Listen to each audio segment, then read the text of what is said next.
ગુજરાતમાં વરસાદને લઈને હવામાન વિભાગ દ્વારા આગાહી કરવામાં આવી છે. આગામી 7 દિવસ હળવાથી મધ્ય વરસાદની આગાહી કરવામાં આવી છે. આગામી 48 કલાકમાં ભારેથી અતિભારે વરસાદની શક્યતાઓ સેવાઈ રહી છે. સૌરાષ્ટ્રમાં 24 કલાકમાં ભારે વરસાદની આગાહી રહી છે. વીજળીના કડાકા ભડાકા સાથે વરસાદની આગાહી કરવામાં આવી છે. ગુજરાત ચાલુ સિઝનનો કુલ 49.96% વરસાદ નોંધાયો છે, જેમાં સૌથી વધુ કચ્છમાં 58.44 ઇંચ વરસાદ નોંધાયો છે.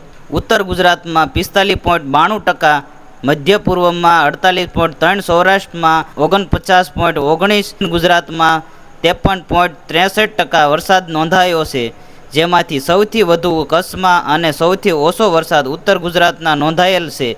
હવામાન વિભાગની આગાહી પ્રમાણે ઉત્તર પૂર્વ રાજસ્થાન પર વેલમાર્ક લો પ્રેશર સાથે ઉત્તર પશ્ચિમ મધ્યપ્રદેશ અને સાયકોલોનિક ક્લ્યુલેશન સક્રિય હોવાથી વરસાદની આગાહી કરવામાં આવી છે. એક સાથે 3 સ્ટીમ સક્રિય હોવાથી વિવિધ ભાગોમાં વરસાદ થઈ શકે છે.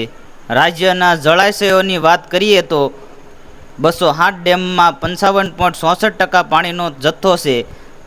સરદાર સરોવરમાં હાલમાં 50.99% પાણીનો જથ્થો ઉપલબ્ધ છે.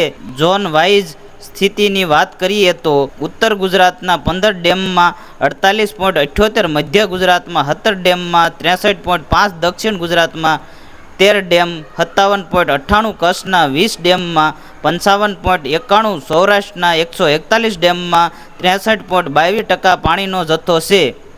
રાજ્યમાં મધ્ય ઝોનમાં 2, સાઉથમાં 2, કચ્છમાં પણ 5, સૌરાષ્ટ્રમાં 16 ડેમ સંપૂર્ણપણે છલકાઈ ગયો છે.